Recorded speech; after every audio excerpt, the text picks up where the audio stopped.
So we would definitely raise the most money of any startup ever in that time period. Now that's not true any longer. Elon, Sam Altman are now ahead of me in terms of being able to raise money for their companies. And that just happened in the last 5 years for Elon, 2 years for Sam Altman at OpenAI. So the big winners or the leaders are getting more money than ever.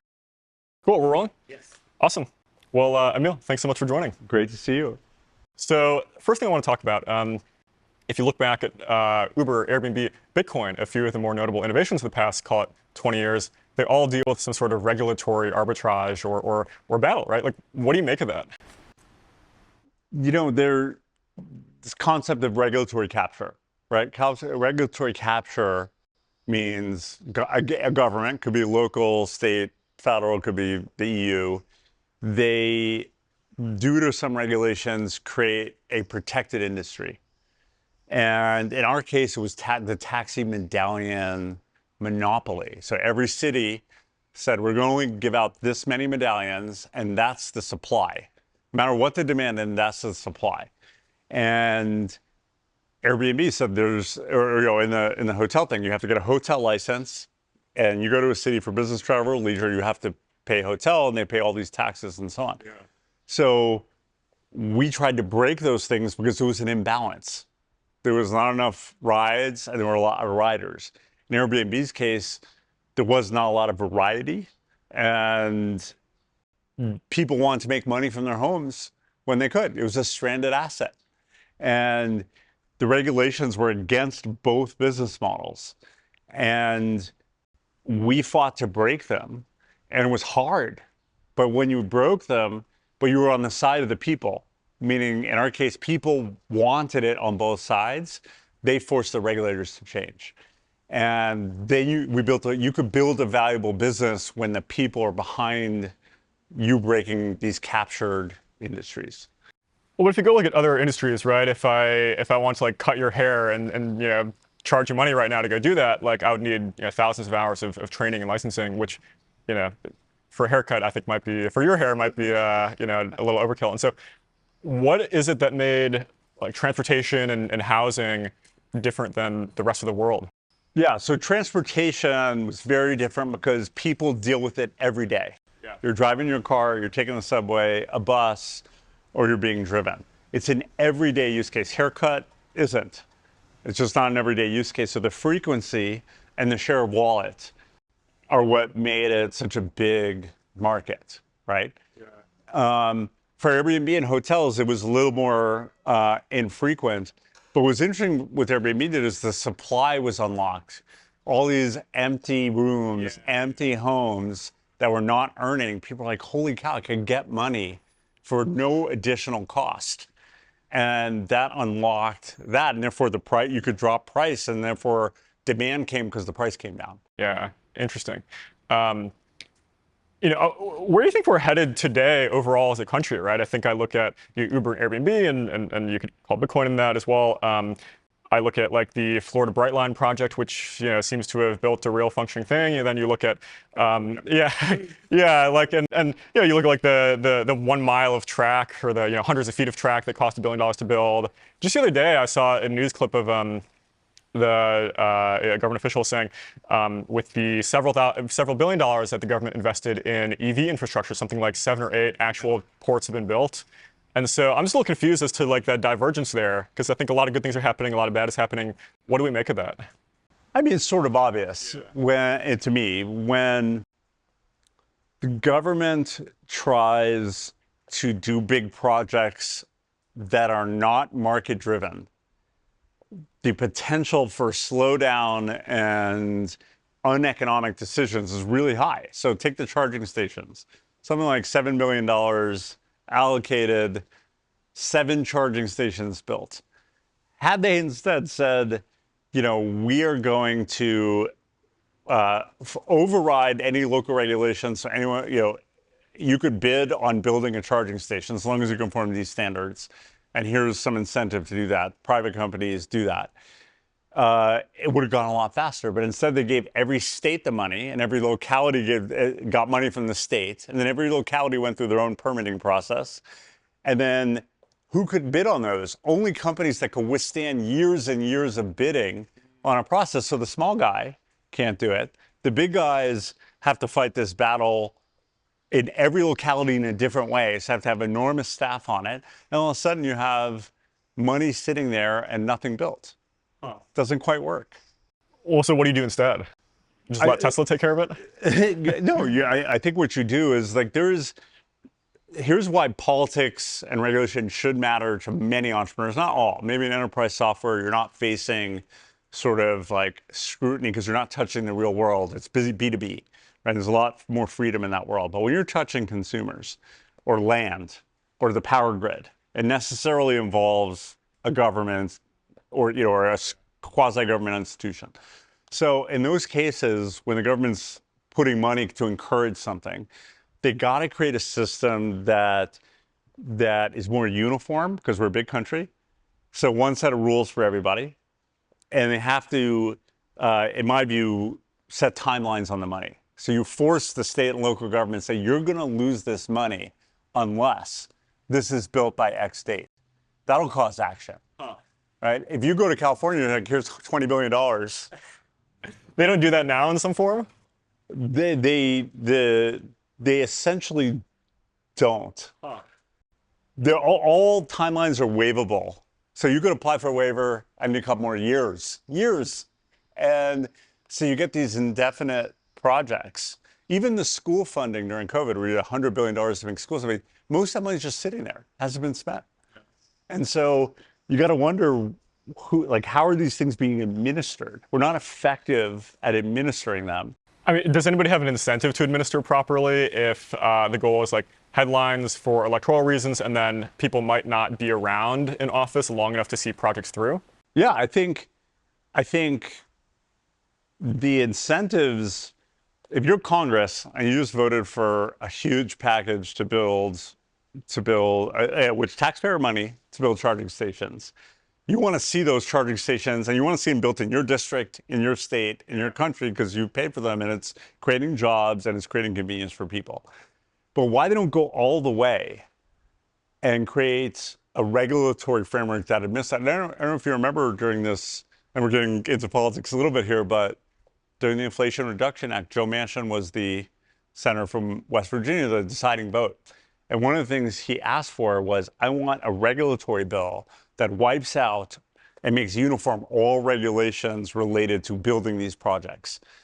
And the Senate didn't pass it. And because he knew that these projects were not going to work unless there was clearance to wipe out the regulations. And same thing with the train in California. Like every city gets their own vote, every county, every state, everything gets reviewed. But you could also argue that a big trend of recent decades has been kind of transfer of power from Congress to these kind of bureaucratic institutions that, in theory, would be able to have the longevity to go run a process the right way, but for some reason don't quite. And so we can talk about the politicians and incentives there, but it seems like the regulatory institutions are still very slow and not executing on long-term goals, even though they're going to be around. Is that fair? They're around. The top of leaderships are generally not around. They're mostly political. The bureaucracy, the senior bureaucrats are consistent, but that set of people they don't have fire in the belly in the same way the people who are there for 4 years do, who know they have a time limit. And the real problem is the additional problems are the state and local things. So you're a federal Department of Transportation, and you're in charge of these charging stations. You could scream all you want. If the state legislature and the state locality don't give the permits for someone to build an agency, what are you going to do? Yeah, that makes sense. Yeah. Interesting. And I think there's such a culture in the tech world about just kind of doing it our own way and just ignoring all of the realities of like the world of atoms, as people say, or the political realities. And there's a lot of virtue to that, right? But I also wonder if people are a little bit too oriented towards software. You mentioned to me that you don't really like software too much. You like the real world. What do you make of the culture that we have now? I think there's a reason why NVIDIA is worth more than the entire German stock market, the entire Japanese stock market, one company. Now add Microsoft, Apple, Google, Netflix, Meta, you name it. So our tech forward view is the best in the world. So let's give ourselves some credit for that. What we do have to do in the new world is continue, and you see this with the AI sort of regulatory fight, is make sure we don't lose that innovation that comes to the side, from the back, on top, wherever it comes from. This sort of serious, like, we have to win in this sector or this product or this battle. And because we see what happens when it doesn't. If the European tech economy has been totally hampered by regulations, totally hampered by wage and labor laws, totally hampered, and the difference is stark.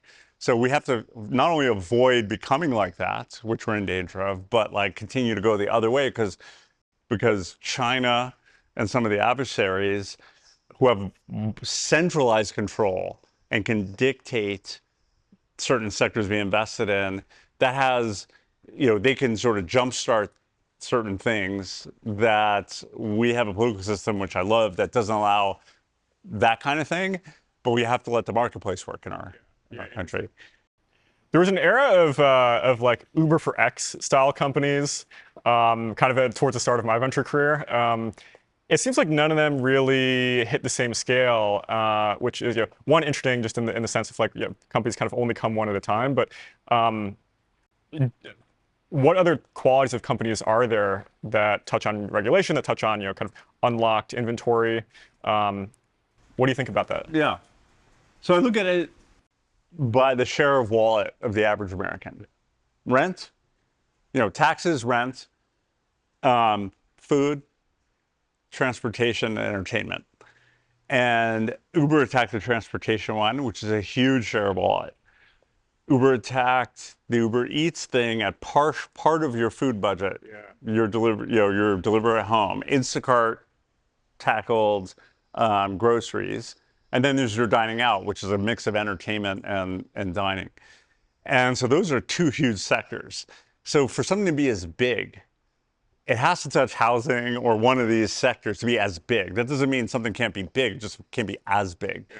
Right? So the Uber for dry cleaning, the Uber for massages, the Uber for, all these things would necessarily, even if they worked, had a small share of your wallet.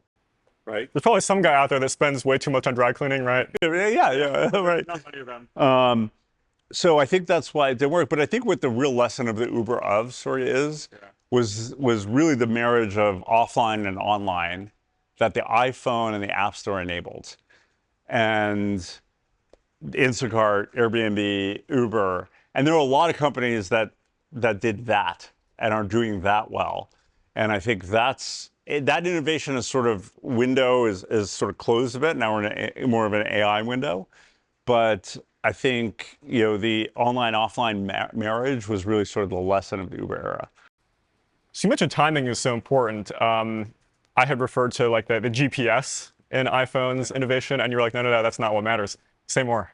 Yeah, so, I love this story because it just shows you how much things you don't think or couldn't predict that get innovated in other parts of tech. In fact, another part of tech. So at Uber, our first driver base was black car drivers, right? Because Uber is a black car company. So it was meant to be a sophisticated ride. And the idea was like, back in the day, you were a New York investment banker.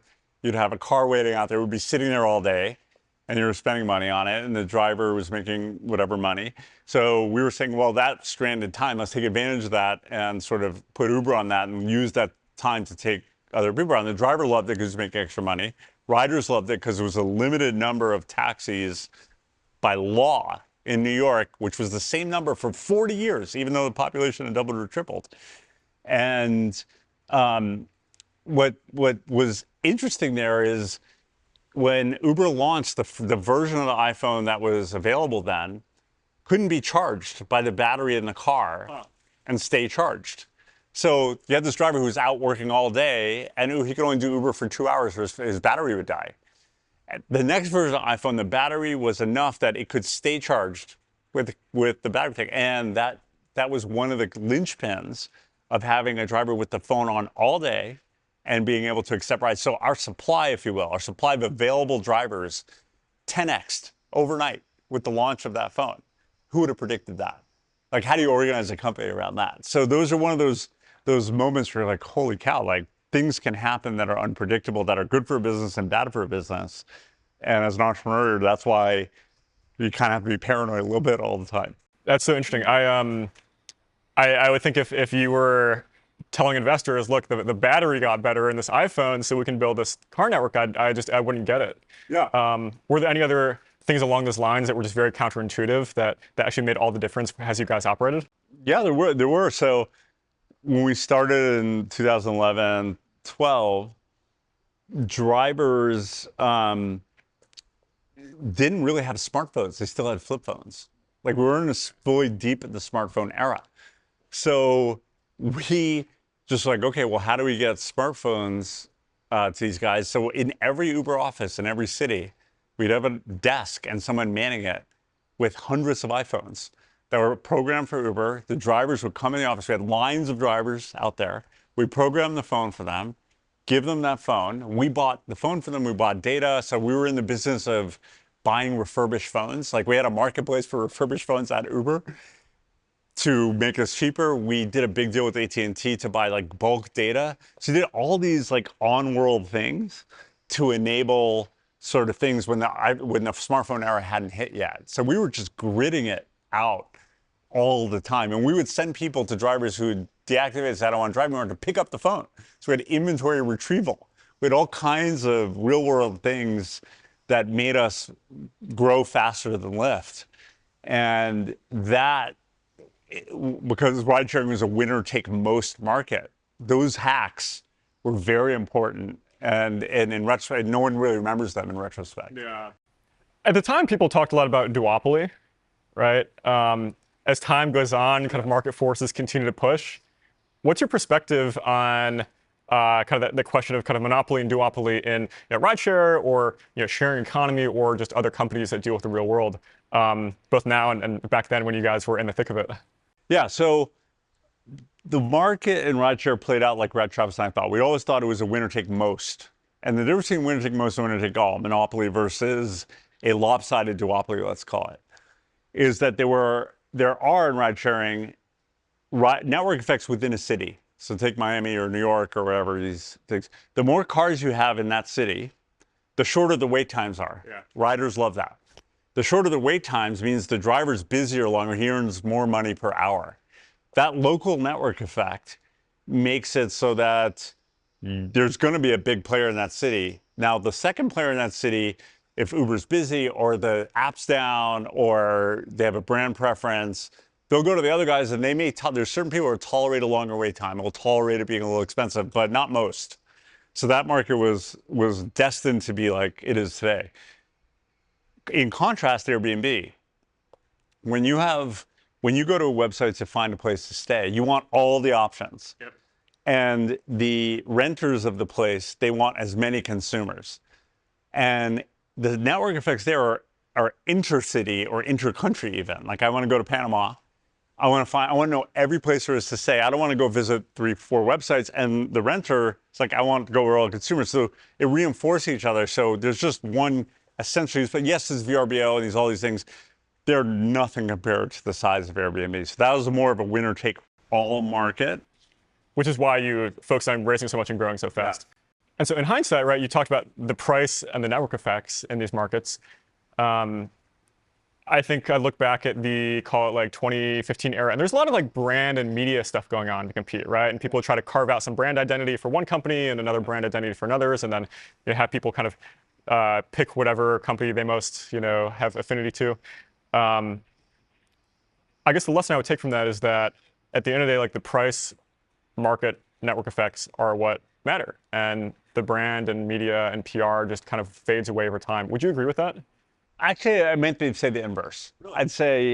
I'd say your brand matters more later than it does initially. Huh. So your price and your availability, and the fact that you could create a useful product matters more than a Super Bowl ad initially. Later, when the economics have been figured out, the competitive position has been figured out, and you're trying to now get a late adopter, your brand matters more. Interesting. I guess that would make sense. Yeah. But even for companies that are so price dependent, like with airlines, right? I would think that people just choose the cheapest ticket. Yeah. And that's a question of operational excellence and scale rather than a question of like what people love the most for the most part. Yeah, I kind of so airlines is a kooky business, man. It's because the FAA gives an airline, you are the only people who can fly from Dallas to Denver. This is your route. You kind of have a semi-monopoly on that route. So I do find it odd that the airlines would spend that much money on branding because, it doesn't quite matter as opposed to like focusing their dollars on like, I need more routes. I need a better loyalty program. I need, better seats. I need this, that. Maybe brand matters if airline credit cards make most of the money. Maybe that could be it because they're making a lot of money. But car companies' brand matters. So the ad budget that car companies have is enormous. Now you see cars every day. You're like, oh, the car looks the same. You don't sit in a new car every day. So they try to get you just to the seat, to the dealership to sit in the car, right? And what is the experience? Is it Cadillac? Or it's elevated? Or is it cheap and functional? What is the brand message? And people signal with their car purchases. Yeah. I drive a blank. People have a lot of judgment based on where you drive. So branding's important. I like to joke that in 2021 there were kind of two richest people in the world vying for the #1 slot. It was Jeff of Amazon and Bernard of LVMH. And there's something very opposed to those two, right? Kind of the price and availability, and then the exclusivity and price in the opposite direction. Yeah. So maybe the lesson is you can win on either vector, but it's one or the other. Yeah. So let's talk about brand a little bit more. I remember reading a book about Uber years ago, and the first page was a Travis quote. The second page was a Machiavelli quote, and I was like, okay, I now know what this book is gonna say. And I just thought that's kind of like a comically forthright way to put it. And I kind of wonder, why did people kind of uninvolved in transportation as a career, getting around, care so much about the story? And so what's your perspective on like why people that were not drivers, either as Uber drivers or taxi drivers or riders, care so much? Yeah, it's a good question. And it's sort of like an era and time, and that happened where Uber was growing so fast. It was the fastest growing company of all time. And it touched people every day, either because it was a regulatory battle or because they used it, they saw their friends use it. It just changed the way people live in a city. Like truly, San Francisco was the best city for Uber in the country because there's no subway there that's extensive. Well, it's one line. If you're not on the line, you're kind of screwed. Right. So, but it's a 7 by 7 mile city. It's 49 square miles. So you have to get around. So a lot of people drove in this city, and parking was expensive, and the taxis were like crazy, like 2,000 taxis for 1 million people. It was crazy. So this changed nightlife in the city. It changed so many things. So it became so important. And then there was some element of personality, Travis's personality, to a large degree, mine to some degree, but mostly his, about this new tech person who is not just doing software. They're coming to your neighborhood, and you're going to see their product on the roads every day. And that's this marriage of tech and real world that I was talking about that was sort of new, very new in the world. The iPhone, the App Store enabled that, and GPS and battery life and all these things enabled that. So it was so new to the world. And the fact that we were, quote unquote, breaking rules sometimes got some set of people in journalism or wherever sort of exercised. But ironically, those same people were using Uber all the time. That feels like a very profound point. Yeah. Well, and so there were, the drivers, the taxi groups, there was the customers, there was the media, there was the politicians. You had there was your investors. You had so many different parties to go balance there, right? And I guess maybe in any free society in a complex world, you kind of fundamentally have to go balance a lot of interests. But who is the toughest to manage within that? The toughest to manage were, look, the taxi medallion and the taxi industry. I didn't, and it's very odd to me how this played out. That every city in the world almost had this monopolistic taxi medallion license scheme. You're like, how did it evolve that there was always this limitation on supply? Yeah.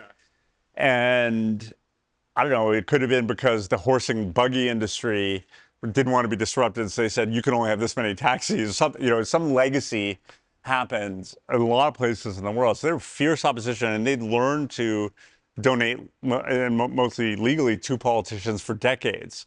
So that lobby was something that was really hard to undo. But the people loved our product, so we were eventually going to undo it, but in the interim, it was going to be messy. Right, that was one constituency that's really hard. And so I look at other tech companies and like Google, for example, right? They're in most countries, they're very dominant in most countries, but there's other countries where they're just straight up banned, right? And yes, right, and they're kind of never able to go like break into the, yeah, right. And there's other kind of internet companies that have similar schemes. And so I was actually kind of surprised that you guys were able to reach such proliferation, and that there was like no one stronghold on a local level that stuck with the old system. And so why is that? So not true. So today, Japan, South Korea, Germany, Spain, Italy have no or very limited Uber, not true rideshare today. And those are countries where either the regulators are slow moving, like Japan, they just like do not like change. In Germany, very unionized, and Spain and Italy, the taxi lobbies are extremely strong and tied to local politicians in a way. And those weren't. And South Korea, we had one of the worst problems there. There was a law in South Korea. I love telling this story. And the law said that, yeah, you could use a phone, hire a car, and be chauffeured around. That's totally legal, so long as you're a foreigner. Yes. So if you're a Korean citizen, you're not allowed to do that. And that's some class distinction they had, that they didn't want people rolling around in cars who seemed above the average person. So strange legacy of law. But most countries did, including China, ironically, and India, and Indonesia, and Brazil, and Chile. All those countries have rideshare. Yeah. And so in like Manhattan, for example, right, you have rideshare, but you also have taxis in parallel. And you think kind of the government incentive is to go just kind of add on fees or other constraints such that, either kind of most of your guys' margin is consumed by tax revenue, or there's some sort of level playing field there. How many jurisdictions had a similar sort of regulatory scheme to that? So New York was very fascinating because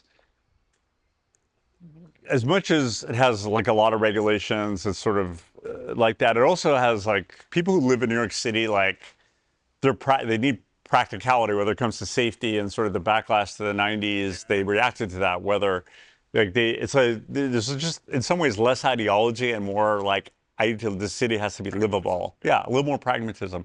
And so the system had these taxis, and it had black cars, and it had a subway and a bus station. So we figured out a way to register Ubers as black cars, even if there was a Toyota Camry. And we did it totally within the rules, and they didn't like that. So they started to put caps on the number of cars, taxes, minimum wage, all these things. But it was too late because people in New York City loved Uber, so then we could fight it to make all these other things reasonable. But because we found in New York City a way to, from the beginning, comply by the letter of the law with what they did, it was hard to stop us. And so did you know exactly what they would do, or were you? No. Yeah, so tell me more about what you knew in the moment there. In the moment, our thesis, I know it's hard to believe, but Travis and I would talk about this all the time. We just have to get big in any city, no matter what the rules are. Because once we're big, the consumers will support us, the drivers will support us, and then we're going to face a whole bunch of regulatory stuff. But at least then it's like regulating a business that exists, as opposed to regulating a business that does not exist that will keep it from existing. It's a very kind of like democratic ideal in a way. You can frame it. Were you guys ever worried about taking that approach, right? Like, what if the people didn't go actually call their mayor and say, like, please let us use Uber? It never happened. Really? It never had. Now, the leaders didn't listen in these countries I was talking to you about, but it never happened because no one likes cheaper, faster, more reliable transportation. What consumer is against that? Right. You wouldn't be. Like I don't know if you remember that in San Francisco, you'd land at the airport, there weren't enough taxis. You have to take a super shuttle, which is like 8 people in a car, do 8 drops. That was how you got around before Uber. So even in the most regulated cities, you had a lot of power of the people. So you mentioned China earlier. I want to touch on that a little bit. I think at the time, right, you were criticized for spending so much money on China and burning a lot of cash to grow. You've talked elsewhere about how your stake in Didi ultimately paid that back many times over. Yeah. And so you were kind of vindicated there in a sense. With the hindsight that we have now in 2024, I would imagine that you may feel similarly about like self-driving, for example, right? In that things have developed more and there is self-driving cars on the streets. And you can imagine what you might feel at the time if you had a crystal ball looking forward to today. And so what are the other like lessons in hindsight that were unclear at the time but have more clarity now? Well, I'll say this: self-driving cars are the future. The question is, when does that future start? It was always that question, and why? It's because software should be able to drive cars. There should be less accidents. There should be, because cars will communicate with each other. It's a big waste of time for commuters. Think about the biggest complaints in most cities: commute time, traffic. If you're sitting in the back and you could be productive, it makes sense for a ton of reasons. You can afford real estate further from the city. You can afford real estate further from the city. Very big deal. And it's not, and people said, well, you're trying to eliminate the driver and his income. You're like, no, because that driver, by the way, the average lifetime driver tenure on Uber is like 3 months. So it's, there'll be some other earning opportunity. It's not like we're disemploying a whole sector of people, and it's not going to happen all at once anyway, because you still have to buy a car for $50,000, put electronics on it for another 30. So it's an $80,000 car. So how many companies can flood the market with $80,000 cars and just rely on rides? It's going to take a long time. So what we debated back in the day was, when was this going to happen? And the technologists in our world who are thinking about Moore's Law were like, the technology is going to be ready in 3 years. We're 2050, it's going to be ready in 3-4 years. Me, coming from a more business standpoint, I said, even if the technology is ready, the regulatory environment's not going to be ready, because it's scary.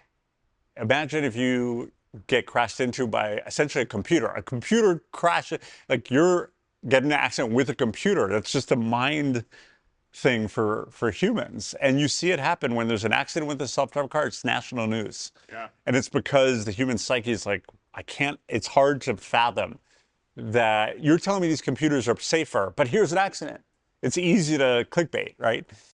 Well, and the culture, I mean, you go read like the science fiction stories of the 50s and 60s, and they were actually way ahead on AI and robots and so many of these other technologies. And so we've had like decades culturally to go absorb the like most extreme examples, right? Yes. But cars, because of the safe things, a different ballgame.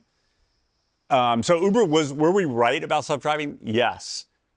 The timing, though, is a different story. If you could go back, would you do anything different?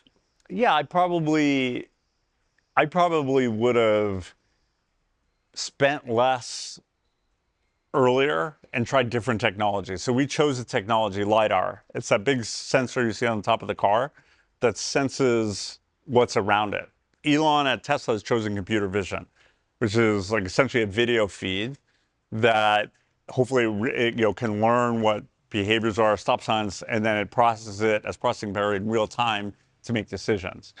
And LiDAR is more expensive hardware-wise. Computer vision is more expensive, sort of processing and storage-wise. I would have probably tried a bunch of different approaches. We chose LiDAR, and we spent a lot of money on that. And if you were wrong in the technology approach, which I think we would have been, that would have been a problem. And we spent too much money too fast because the timing wasn't right. So I would have probably did more bets, spent a little less money, and waited for the technology to sort of play itself out a little bit. At the time, though, it seemed like LiDAR was the only way to get the data that you needed, and I don't think people realized how good the vision models could get if you have millions of miles of training data. Right. And so would you have tried multiple technologies and then just spent more money? No, Would you rather have just or done nothing until you have No, more no, no, no. information? I would have tried more technologies At lower cost. at lower deployment scale. We spent hundreds of millions of dollars per year because we thought it was right around the corner. If we didn't spend money really fast, so that when the first Waymo or Tesla, whatever, was self-driving, we were there because our business was screwed if we didn't. So therefore, the fear made we spent a lot of money sooner. I just said no, the timeline's going to be longer. We don't have to accelerate the deployment. We could just invest and try a bunch of different technologies, deploy in a more rational schedule, so that we don't make a mistake. Yes. And that self-driving would have still been an Uber had we taken that approach. So we talked a lot about regulation today. Before we move on from that, do you think that the self-driving world is going to have a regulatory battle to fight there? Oh my gosh. Yes. Yeah. I mean, I've seen these stats. Something like driving a truck is there are more people driving trucks than any other profession in the U.S. Yes. So there's an employment displacement thing. It's every state except Utah, which I think is software developer. Right. Something maybe like that's that. Symbolic of where the tech world wants the economy to go. Maybe. So you have an employment displacement issue. Then you have just the safety emotional issue of humans being comfortable that on their streets. I actually think it's less getting in the back car. People are happy to go. I'll go sit in the back of a self-driving car. It's the people who are walking on the streets and the other cars that are wary because that car in front of you that stops because it has an error. You're like, what the hell? You can't beep at it and make it do much, right? So I think the acceptance will cause politicians to go slow on it. And because it's easy to regulate, there'll be a much slower rollout.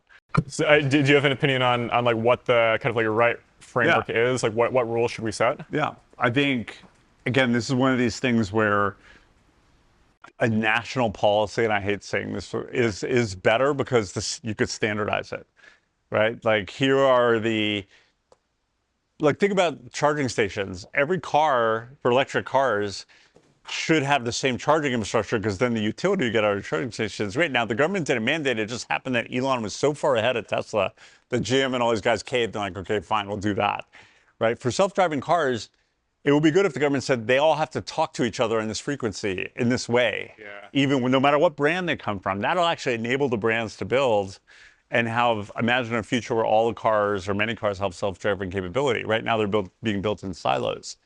And I might have said to different states and localities, we have a bunch of money for highways. You get them so long as they're enabled for self-driving cars. What does that mean? It means off-ramps, maybe charging stations here, maybe repairs. Maybe signage, maybe, maybe there's sensors and video cameras, where there's low internet connection. There's all kinds of things if you're thinking about what the future looks like. And you tied money to that for states and localities, as long as they allowed it, you do it. So you're using money as a weapon to get things done in a way that is going to have national impact. And that basically worked with the electric car subsidy scheme, right? Would you say that worked or not? I see you've got a questionable face there.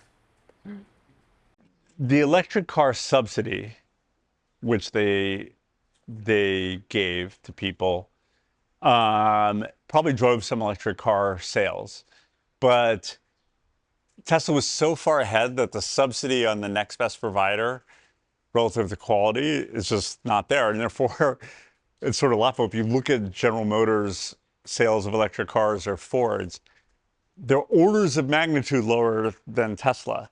So we ended up subsidizing Teslas, which may be fine. But did we need to subsidize Teslas? I don't know. People have very strong opinions on that topic, right? Yeah. Certainly, if I'm a stockholder of Tesla, I love it. But what did it create? I don't know. We'll find out.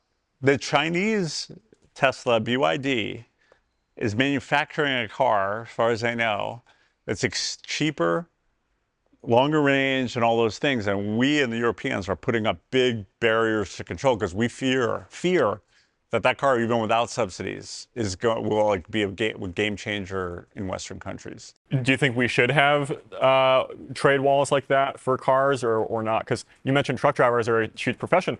I mean, what's a more famous lobby than the auto groups? That's true. You know, I've come to sort of change my views on free trade a little bit. Okay, so in an economics textbook, free trade makes all the sense in the world. But if free trade doesn't work the way it's supposed to for two reasons. One, the other country is subsidizing that industry, and they subsidize it long enough so that you shut down your industry, and then they raise prices on you. That you've destroyed your industry. You're actually paying monopolistic prices if you're a consumer. That's an unfair trade practice, and we have not, in the World Trade Organization, been successful at making that not happen. So the free trade thing didn't come with the enforcement, and therefore it wasn't real in some cases. The other thing is the benefits of free trade are spread. I go to Walmart and buy a $200 TV now that used to cost $2,000. Awesome. But the costs were concentrated in certain industries in certain states and localities. So the chip manufacturing industry gone, moved to Taiwan. The auto industry gone, like really condensed, moved somewhere else. So if you're going to spread benefits, you have to figure out to concentrate some benefits on these communities, because so we don't lose the know-how either. Like, the other interesting thing I think today is when we stopped building nuclear power plants in this country at scale, all the talent that knew how to do it went to France and these other places in South Korea that really did it. Now for us, now we're getting back into crap. We need more power to power these data centers. We don't have enough people who know how to build a nuclear power center in this country. So that's what free trade will do. It'll sort of like lose your expertise for a long time. And I think America's been the beneficiary of brain drain for as long as I can remember, right? Do you think that's starting to change at all? Or do you think it's a very specific industry by industry thing? I think it's specific industry by industry. I will say that Canada and few countries that have an immigration system that's like really attractive to big brains outside of the country has done a lot to make themselves more attractive. I still think U.S. is the most attractive place in the world, but foreign students from China are no longer coming, from Russia. So those are two big populations that are not coming. The Indian foreign students are coming, but then they have to fight for a visa to stay. And then we have, the border thing, which is uncontrolled, what kind of skills we're bringing in. So I think this system is messed up. I think we can and should reclaim the mantle of being the magnet for the best brains in the world. I think we still are, but we could still be better. So on the topic of talent, I think Uber is famous for being a real talent magnet of its time. And I try to think through what are the big companies today that might be super attractive to the most kind of entrepreneurial people. Maybe like a Ramp or Rippling come to mind, right? What was the essence of what made Uber so attractive? And I would add OpenAI to that list. That's a great example. Today. I would say there's a few buckets. So one, ambition matters, and the founder's ambition matters. And when you can tell the world that your goal is for people not to drive anymore and to take only Ubers because they're going to make it so cheap and eventually be self-driving, then our vision is that no one has to drive their own car anymore. That's far off vision, but then you see it happening in your city. It's very attractive for people to say, I want to be a part of that mission, right? And, there's a long history. There's nothing new that mission-driven companies that have big visions are attractive. So at exactly what point internally did Uber become this place that just had, first scoop of the talent, right? Like, when did that shift? Probably So I joined in 2013. I would say that we were about 150 employees. And I would say that I remember a moment in like September of 13 where we hit our first $1 billion in revenue or gross bookings.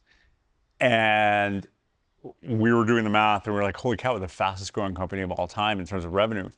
And that was a moment that just people were like, wow, this thing is a thing. And the news media at the time was a lot less fractured now. So when you got a story out in the Journal, Wall Street Journal or something, it was a big story. Now it's like one of 100 stories. Yeah, Wall Street Journal is better than TechCrunch or Business Insider, but like it's so diluted. But back then it was still like very few trusted media channels. So when we had 1 billion revenue, fastest company of all time, investors started to pay attention. When investors pay attention, then employees pay attention because you raise big gobs of money and like, wow, big vision, the tools to do it, money, and a product I can touch, I could relate with. That was a thing. The other thing was systematizing the process and making the culture as consistent as we can for employees all over the world. And so, yeah, there's a ton of mechanics there. I'd love to dip into some of that. We've had companies where founders will just like interview the first 1,000 people that join the company personally and just spend the time 12 hours a day to talk with people. We've had people who aggressively try to build like referral schemes where you kind of get everybody to force them to refer some sort of friend that they really respect. What works the best for you? What worked the best for us, so there are a few things, but the most important thing I think we did was our ability to expand because of this winner take most thesis meant that we had to get to every city and grow in that city as fast as possible. So we had to create a profile of someone we'd hire who we could replicate in Tokyo, in Tianjin, and in Tennessee, right? And that was the unit of scale for us. So we tried to create the profile of that person and say, anyway, people have to meet this profile. And if you meet this profile through referral, through inbound, through outbound, that's the profile. We're relentless about that profile. And we developed a playbook for it. We developed a series of tests, like here's how you test for that. And here's how they go through the funnel, and here's how fast we do it. We were regimented about that profile because that was our unit of scale. And we did interview the first multiple hundred of people. And then when we couldn't do that anymore, we put systems to ensure that the legacy of the way we did it was spread throughout the company. And you can't be perfect on it, but we were pretty good at it. What went wrong? Nothing went wrong. Nothing, it just worked? Yeah. That easy? I mean, it's not that easy, to hire 12,000 people in 3 years and expand to 190 countries and get to, we went from 1 billion in revenue in September of 13 to 10 billion by September of 16, 3 years. And now they're at like 130 billion. So like, it kind of worked. So the hiring process, you put it in place and you just executed. What stressed you out then during that period? Well, to get the number, remember, it was probably 20 interviews to one person hiring if you're really strict about the profile. So the amount of time it takes and discipline. And remember, there's human nature. If you're a hiring manager, you're like, can I just hire this person? And you're like, no, that doesn't fit. You cannot. So that means you're doing double duty while you're interviewing. So it's very time intensive. What were the most common reasons that you mishired? Hired when people were looking, when you start to get to enough scale that people started looking at this job as a way to make money as opposed to a mission. And it's kind of inevitable because the stock price goes up. So, their ability to whatever, but there's people who just, were in it for the I work at Uber and I hope I'm making a lot of money, not because we're going to have no cars, we're not going to have people drive cars anymore sort of mission. But it was still pretty rare to the time we left in 17. Now, I think we had a disastrous PR department, a total disaster.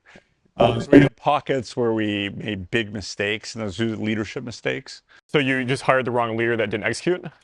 The wrong leader who was living in the old world or didn't. So here's my thing, and this is now not just me, it's in recent horror. There's a lot of PR theorists now about what does your PR department look like. Elon doesn't have one. He's like, I am the PR. and we communicate in our own channels in our own way. And Balaji has talked about the citizen journalist and all this stuff. And there is a movement to, in a fractured media, well, you should create your own thing because it's going to be distributed as much as sort of the average publication. So why not do that? Because then it's not filtered. We were in the old world still at Uber. We weren't doing that well. So we had our own thing. And when you have your own internal big PR department, they have their own relationships with reporters that go back a long time. They actually hired them for that. You're like, I know the New York Times, I know this, I know that. And they actually have a dual incentive, not just to promote the company, but to make sure they don't lose that contact for their next job. Yeah. So in some ways, they can work against you. And your message actually gets filtered through your own team because of their personal interests. And I don't fault them for it. That's like what their job is. The way they get jobs is through their network, and they don't risk their network has a value to them, and they don't risk that for the company. And you look at the new Palmer Luckey, all these people are communicating directly to people, and it's working. So one of the mistakes we made was living in the old world, not building up our own distribution. In the early 2010s, did anybody have that figured out? No.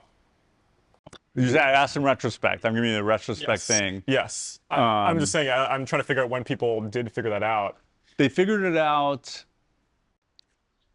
after this 2016 election.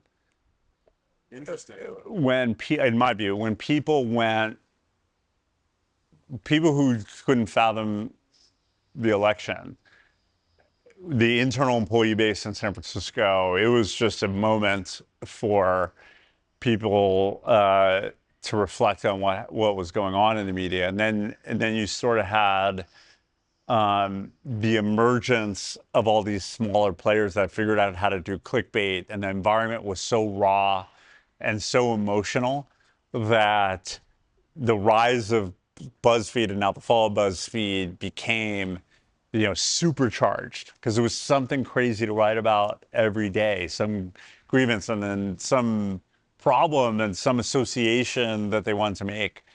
And then in that chaos, then you started to see people like Balaji, Andreessen Horowitz, Elon start to kind of divert out of this noise and try to create their own narrative. Interesting. And a lot of the tech, YouTube, Twitter has been around for many years, and it just kind of happens slowly, and then you just wake up one day and it just, CBS is not what people are watching. Yeah.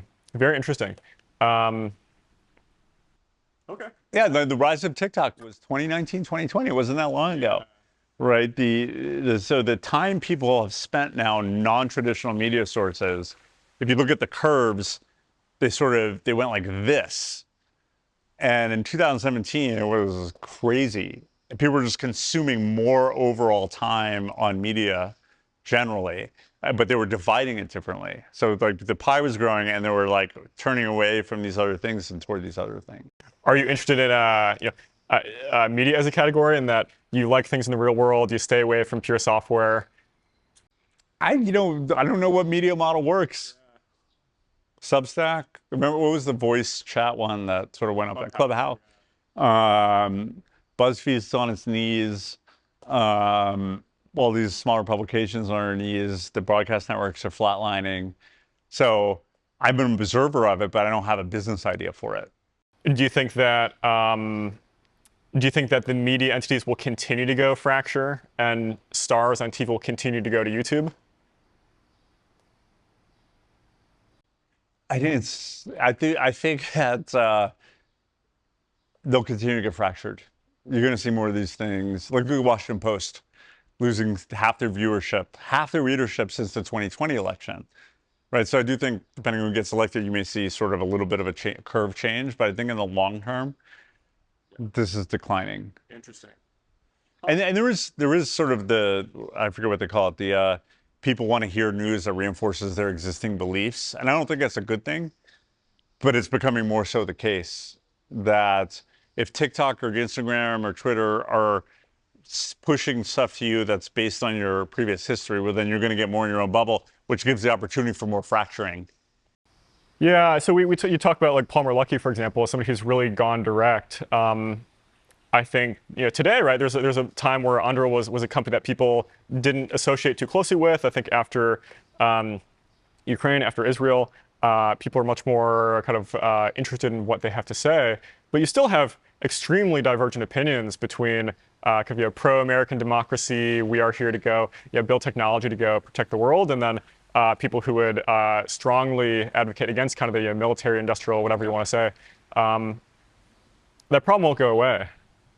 Do you think it matters to the company? Um, I think that the Band-Aid has been ripped off. And I'll give you an example. I think a bunch of Google employees, or maybe it was Amazon, had protested either of those companies providing cloud services to the government. You're like, are you kidding me? Like, the US government wants to buy cloud service from an American company, and you're protesting that. Remember, and it was the leaders of those companies had to be a little apologetic about it. Now I think that's gone. I think that there is a resurgent sort of, I don't know if it's patriotism, but a resurgent willingness, partly due to Palmer Luckey as a leader, to say, no, no, no, well, if we're going to do this, we should be supporting our own government. And money has flowed, and employees have flowed. And again, it's this, he's made his own narrative, and the narrative's worked. It's countered this military-industrial complex. Now, that doesn't mean you can't be anti-war or we shouldn't be spending as much. You can still do those things, but I don't think it's acceptable any longer for employees to think they have the power to stop their company from selling cloud services to the government. Yeah, I think that's out. Well, I mean, how long did that last? Because I think so. My grandfather was a physicist who spent his career at IBM, which was like the big tech company of the time, working on government projects. And this is just, this is not noteworthy. And so at some point that changed. We've recently reverted back from that. And so do you think that's just like a temporary blip, or do you think that's a preview of a lot of the kind of tech versus real world cultural clash that we might have in the future? I think that was a blip in time. I don't know if I think it was a blip in time, a bad blip in time. I think that the common sense, if you look at it from a common sense standpoint, and you tell the average American, we have the best tech industry in the world, we have the best military in the world, should we not enable them to do the best things they can do? You could argue about how much money you should spend on it. Like, I think people are like, no, are you crazy? So I think that the narrative, which was part of some political movement and which married politicians, some segment of media politicians, and sort of tech advocacy groups or interests, is actually much narrower than people think, but it was loud. And now what Palmer's done is he's been as loud and created space for people to say, oh no, I believe I think I agree with them. I'm a patriot. I believe in that. So that small crowd is being rendered small. It's been like, oh yeah, that's actually just a small group of people who think that's a bad idea. And therefore it was more of a PR blip than it was an actual, like there was a big percentage of the population that was thinking that. Very interesting. I think the last question I had was just like, what are you doing now? Right? I'd love to hear more about the things you think are interesting and what you're spending your time on. Yeah. I hate saying all these things you do, like here's a thread on X, because it's sort of obvious, right? We're in the beginning of the next tech wave. And this has been said a lot of times, so I'll be quick about it. Like, you had the internet tech wave in the late 90s and early 2000s, where just websites, just like that was the holy cow. I could do anything in the world from my computer. Then you had the mobile revolution. I could do it from my pocket now. And I have this app ecosystem I could do, which is like allowed Airbnb, Spotify, Uber, you name it. Like, the iPhone enabled so much. Now you're having the AI revolution. And it's it's more of a horizontal impact. It's a tech that can be applied to so many things, less a vertical than I think about. And it's the beginning innings. There's a lot of uncertainty about where it's going. There's a lot of bottlenecks, like, we're going to have enough chips, or our model is going to be great. How do you make them safe? All these things. So I'm spending all my time understanding that landscape, figuring out where to not only invest, where to spend, which companies to spend my time with, what ideas to spend my time in. So I've spent time with Perplexity as making an alternative to Google. I've spent time with Harvey AI, which is doing AI for legal, which totally makes sense. Like why would you have an associate at $500 an hour drafting a contract for 20 hours? As opposed to AI would do 90% of the job and they just spends 1 hour on it. It's, I feel like I've burnt money on legal fees. I eh, can only. I mean, well, just doing deals, like just the time savings, all the customer care stuff that companies do, right? Where you kind of using a done chatbot or you can't find the answer, all the phone calls, all the emails, all those things like have a big opportunity for automation. Um, the most interesting idea I've been working on lately has been we've had robots for a long time. Robots vacuum your floor, they vacuum your pool. They're kind of not that smart robots, but they do the job. Next generation of robots, which are more humanoid and could do like complex tasks, fold your laundry, do your dishes, do things, are closer than I thought because of AI. And I'll give you a reason why. It's like a lot of people have Google Nest cams in their house or Ring doorbells. Those cameras have a huge history of how humans move in your house when you pick up a baby, when you move furniture. So there's all this training data that you can use to train a robot to act like a human physically. Google has a ton of that data. Amazon has a ton of that data. What happens in your neighborhood? Who drives on the street? There's a ton of data out there to enable things that sort of are not like, oh, I can imagine AI writing me a contract. Well, can you imagine AI programming a robot based on that millions and billions of hours of human movement? Holy cow, that's kind of interesting, right? Because there was the Boston Dynamics robot that's been around for years, but it was the way it was programmed was different than the way these things can be programmed. So I'm spending time on robotics. I'm spending on search. I'm spending time on legal and saving time from grunt work that's done because I think those will be the soonest ways that AI will impact the economy. Do you think that these things will be done by people who are in the tech world that go figure out how, heavy industry or the law or, automation works? Oh yeah, Or will it be people that come from those industries? never is. Just the institutional inertia is just too high. It's just too high for John Deere to make a self-driving tractor on their own, right? So I think there's going to be, maybe they partner with Mobileye or someone to do that with them. But I think the true outside the box and disruptive innovations are going to come from new companies that don't have a legacy. They don't have anything to like undo. They could just do. So I'm optimistic about those things. Is there anything else you want to talk about? What I think one thing we didn't touch on is just sort of the landscape for entrepreneurs today and investors and what's different and what's the same. Given that you're an investor and what you're seeing out there and So here's a question. So when you guys were raising at Uber, and you've told the story of how that actually worked elsewhere. It didn't seem like there was too much of a history of people raising that quantity of capital, particularly for tech companies. And then after that, you saw the SoftBank Vision funds, and there's more companies now that are doing billion-dollar raises. And so, what has changed in the markets? I think there's been more of a bifurcation. So we would definitely raise the most money of any startup ever in that time period. Now that's not true any longer. Elon, Sam Altman are now ahead of me in terms of being able to raise money for their companies. And that just happened in the last 5 years for Elon, 2 years for Sam Altman at OpenAI.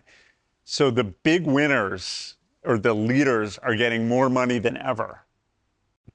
That's changed.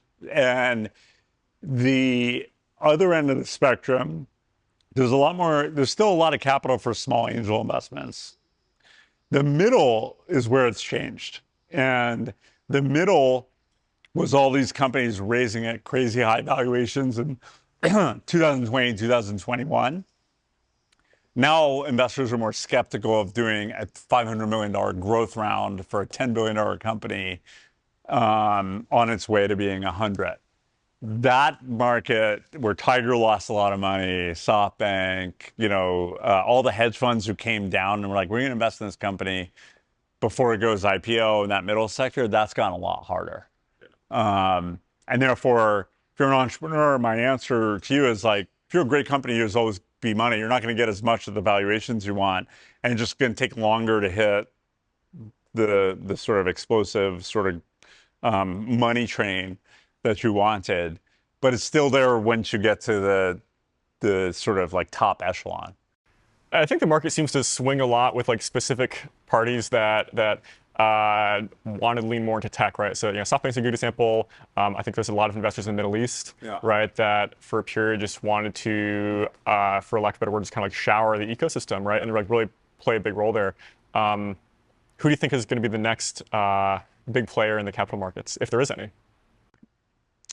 I mean, the Middle East. So when the tech market crashed in 2022, everyone went to the Middle East to try to get them to be because they had such oil revenues. They would just, especially the Saudis, had made a pivot toward we're going to diversify away from fossil fuels as the general economy. We're going to invest in tech companies and do that. And ever since everyone went there, they've all made a lot of bets. It's not that much more. They made their bets on fund managers. They made their bets.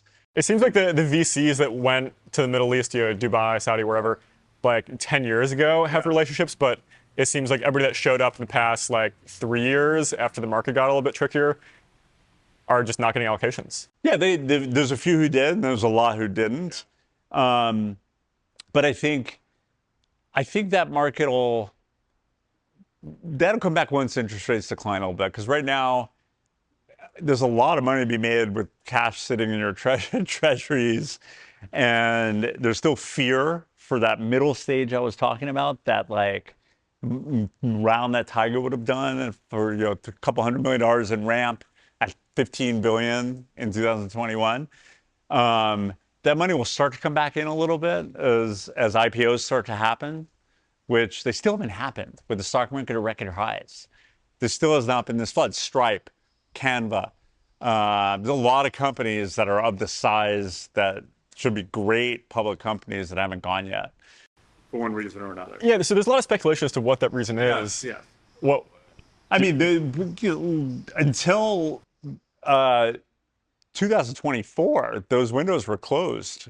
Instacart went public at 10 billion. Its last private valuation was like 40 billion. And they had to go public for other reasons, or wanted to go public for other reasons. So, but people were like, I'm not going to go public. Why risk this like high volatility? Interest rates were driving sort of stock market decisions because of the uncertainty about inflation, all those things. I think, and then Reddit went public recently. But I think the mega caps, the Stripe, Databricks, Canva, I think, and then there's some Chinese companies that never made it out after Didi went out. ByteDance with Jones, TikTok, Ant Financial, which is one of the big financial. I think that has geopolitical issues. I think the U.S. things, my guess is in 2025 is when you see all these come back. And once investors see that, then they come back into that middle of the market that I was talking about. Yeah, it seems like a lot of companies, you mentioned Instacart, right, struggled in certain times, but they also had a high valuation at one point and certainly benefited from like the COVID markets. And I was looking at the stats for Zoom in 2020, and they had like a couple billion in revenue and were valued at like some in the ballpark of 150, right? Even with like 2x growth, for a couple quarters, you have to underwrite a gigantic outcome with that. And so I get the sense that a lot of people tried to put places that felt more robust in a very volatile time. And now that a lot of the COVID volatility is over, it's like the reallocation is just hitting very, very hard. Yeah, it is. But we're on the upswing now. Ramp's a great example of a company that's like performed, delivered, is being recognized for that. It doesn't feel like the valuation is like overwrought like any of these kind of category of companies did in 21 that were just like getting competed up to valuations where even the entrepreneur was like, look, I'll take money at that, but I'm not saying that the company's worth that. We got to look at the camera. We'll do a Ramp sponsorship. We love Ramp over here. Yeah. The CTO lives. I'm a Brex investor, so I love the Brex guys too. But the Ramp story has been particularly strong. The CTO lives here, so I see him a lot. Our kids go to the same school. But it's a good example of, both Brex and Ramp have like fantastic businesses that have like went through the 21 bubble burst and have come back into being like. They don't even compete that much these days anyway. They're overlap, but don't compete. Yeah. But you look at Nubank, Revolut, those companies have shown that a fintech actually is a thing, right? And it was under-recognized during the crypto boom, and now it's kind of being re-recognized. Yeah. And if you look at the numbers of these things, even Robinhood's come back a lot. The fintech companies are coming back in terms of their valuation, which means the private markets are coming back. It comes back to a question of market size too, and that I think if you look at the past handful of years, or at least over my venture career, there was a lot of companies that got money that were in fundamentally smaller markets. Yeah. And if you look at like the movement of money, fintech, yeah, or look at transportation or housing, they're just such big categories. And I do worry that there's a lot of developer infrastructure for X, which just like fundamentally isn't going to be able to go hit some sort of scale. Yeah. Yes, and the thing that's also one thing is I worry about at the ecosystem now is that the big tech companies, they can't buy small tech companies anymore because of the antitrust regime we have. And the public markets have shown that, like, if you're a subscale company, if you're worth $1 billion, $2 billion, it's not a great place to be as a public company. So the windows for liquidity are kind of smaller right now than they've been. And therefore, if you're really having a small TAM, it's a scary bet. Where it wasn't to 4 or 5 years ago, because Salesforce will buy you for $100 million, Microsoft will buy you. You have a lot of exit opportunities. Those exit opportunities are a lot fewer right now. Or you better have just a really good story as to how you expand your market, right? Yeah, this is what I tell entrepreneurs. You've got to have a vision. Yeah. Yes, I know what you're doing now, but what are you doing tomorrow? What does tomorrow look like? And not only does that help attract investors, employees, it actually makes you more likely to succeed. Because the era of the big tech companies buying you out after 3 or 4 years because you built something interesting they're just going to add are not as robust as they were. Yeah. But Facebook was blocked from buying some company that had a company that fit into their metaverse project. Blocked. It was a $30 million deal by the FTC. Really? Yes. I didn't hear about that. Insane. So you have a chilling effect, and I think that's wrong. But I do worry about the big companies. Apple has enormous distribution; they can make or break companies. Google has enormous distribution; they can make or break companies. So that is just a market force that is worrisome too. I guess the optimistic take there would be that these companies still are just printing cash, and the $100 billion on Google's balance sheet. I don't know if that's the accurate number these days, but at some point it was that. It's got to go somewhere, right? And it might, it might go to buybacks, but that's a lot of money to spend. Look, I think the antitrust regime we have is fundamentally flawed, and it's causing these companies to do a lot of buybacks as opposed to expanding. And the thing the FTC gets wrong is big tech companies buying companies that are adjacent in markets is a good thing, because if Google's buying if Amazon's buying Roomba, that deal was blocked by the FTC. They're like, why? They're like, well, we're scared about Amazon knowing who's at your door with the Ring doorbell and the floor space for your home. You're like, why? So after the deal was killed, Roomba now is in trouble just to exist. So how does that make sense? How's that good for consumers? How's that good for anyone? And by the way, Google's going to have a robot, so it's okay to build a robot in-house, but not to buy a robot company. Now, who are they competing with? Yeah, who are they competing? They're competing with a bunch of other startups, and Google are going to have their own thing someday. And so they're just not. They don't understand free markets as well as I hope they did. Instead, why don't you go after the pharmacy benefit managers? That feels monopolistic, or the vertical integration of the healthcare industry. Those feel like problems. Buying a vacuum cleaner robot company for $2 billion when you're a $2 trillion company. So is that a part of like overall pressure on the tech industry from the government? Is that have we just kind of forgotten the like consumer's best interest standard? What's the problem? It's and it's political, but it's to the current FTC, big is bad. Not monopolies are bad. Big is bad. Why? I think I think Lena Khan wrote a paper before she was the FTC that big is inherently monopolistic, where there might be some examples of that, but like look at cloud services. Amazon innovated AWS, and then Google and Azure came along. Now it's highly competitive. It's great for startups who want to host. It's fantastic. So the fact that big companies do this is great for businesses and consumers. So big is not always bad. And it's just a lack of sophistication and a distrust of free markets and big companies that drives that. And do you think that the tech world is sophisticated when it comes to engaging those policymakers? Yes, absolutely. But it doesn't land though. They don't care. Big is bad.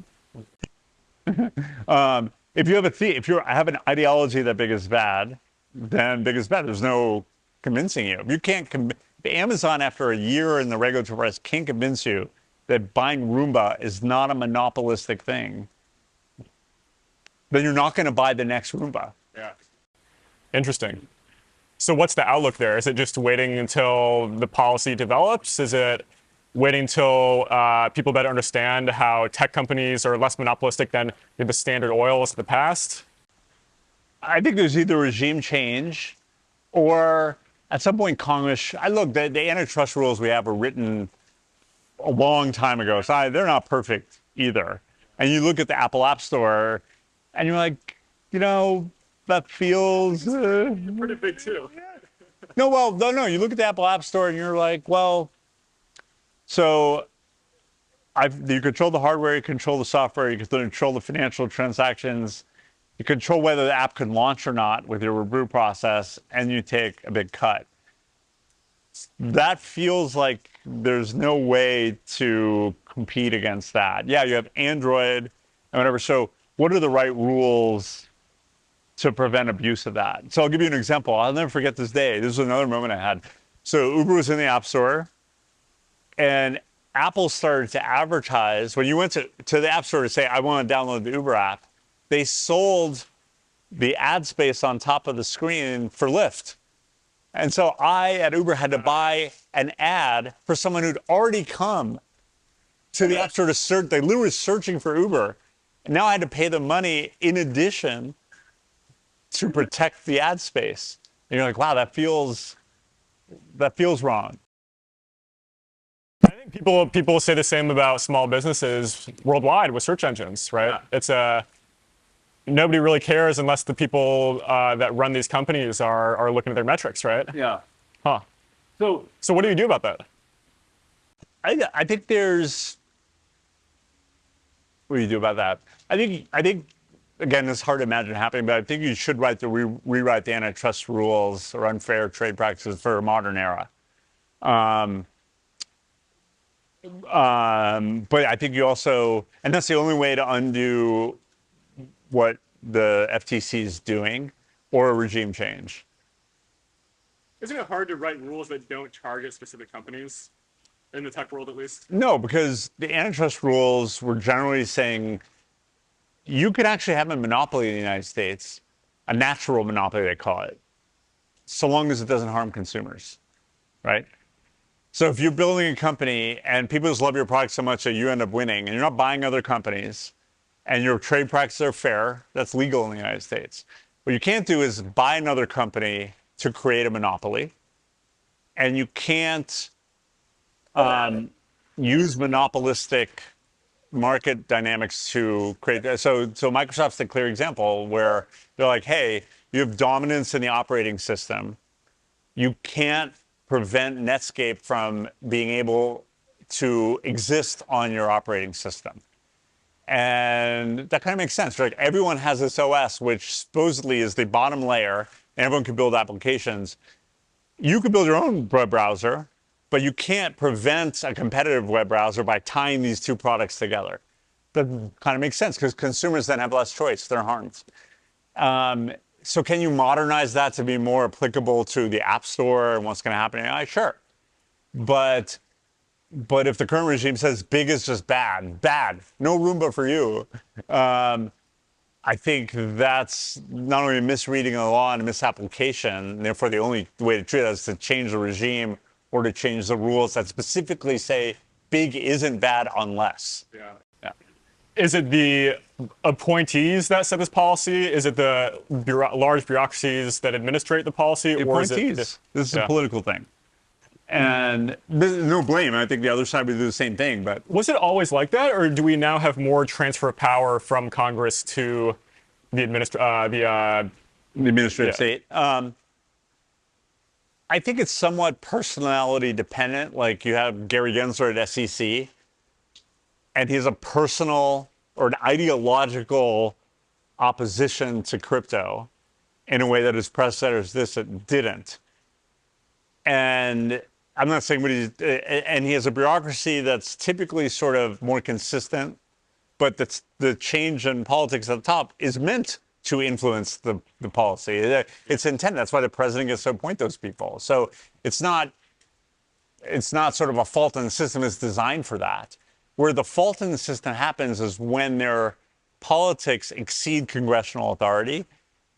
And Congress has been, because they don't pass legislation fast enough, they've kind of let that run away, and now the courts are trying to step in to rein it. But Congress, I think, Congress has the better job of saying to these agencies, you may do this, you may not do that. Less sort of, if they don't want student loans canceled, they kind of have to say, you cannot cancel these. Yeah, interesting. Right? Above this amount, or you cannot do this.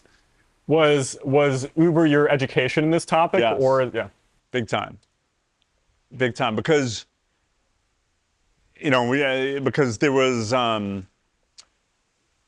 the Department of Labor now put a rule out that's saying that made it more likely that drivers are considered employees for the whole country, and the states do it.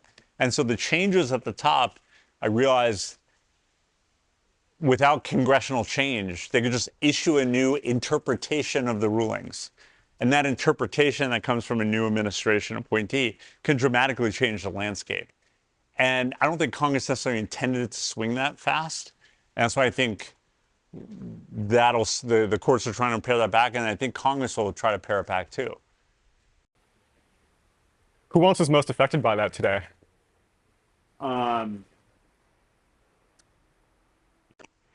I think, so this electric car bill, the subsidy they passed, not only was that to get the subsidy, you had to commit that the batteries in the cars had some percentage of their materials not sourced from China or some foreign countries, like some rare earth metals. And it was in the law that within X years, this battery had to be this much made in America. I think it was the Department of Transportation said, we're going to waive those rules for a few more years. So you're like, holy cow. So like this whole thing, which was to bring battery materials here so we didn't outsource them to get the subsidy, which we use the subsidy to create sort of a local supply chain. The top guy just said, eh. And so you think about that, and you're like, if every policy can be undone with like that easily, then what are the policies be in the first place? Yeah. Do you think it's feasible to get back to better policy in the kind of written law? Like when is to happen for that to become the center of power? What do you mean? Just is it just people that are in government and like, wanting to go write law instead of defer, or what? Yeah. That's a good question. I think you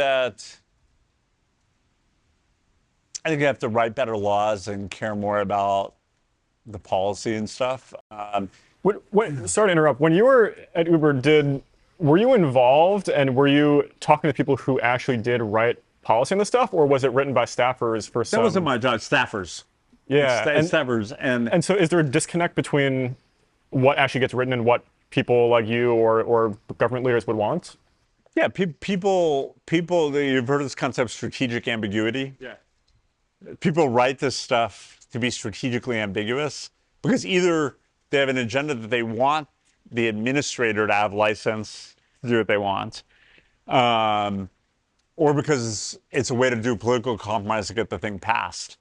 And so one tactic I loved in this thing was these sunset laws, which show you this law exists, but it automatically disappears in 5 years. So you force the rewriting of the law when you see what mistakes have been made. So I think the sunsetting concept is a way to force mistakes to be filled that don't last for decades. That makes sense. Yeah. One last question. Out of everything that we talked about, what was the most fond part of operating for you? What do you look back on most fondly? One of the things that I got early in my career was lucky enough to have a great mentor boss, and this guy, Bill Campbell, who they wrote a book about him called The $1 Trillion Coach. He was a coach, not a mentor, a coach for Steve Jobs, for Larry and Sergey at Google, the founders of Google. And he had a few other people that he did this for. And I somehow got lucked into that. And the value I got for that, for having someone looking out for me and coaching me, was like something I'll take with me forever. So one of the things at Uber that I got is I get to hire and help young people grow to become amazing leaders, executives, and they look back at that time in similar ways that I look back on Bill Campbell, and that satisfaction of having been a part of, paying forward, growing other people to be the best of what they could be is like eternally satisfying. Keep in touch with all these. They were kids now they're doing great things all over the world, and they reminisce, and I reminisce about the time where you can have someone in your life who did that for you, and I'm proud that I was able to do that for a bunch of people. Awesome. Yeah. Well, cool. Let's call it a cut. All right. Thanks, man. Thank you very much. That was good.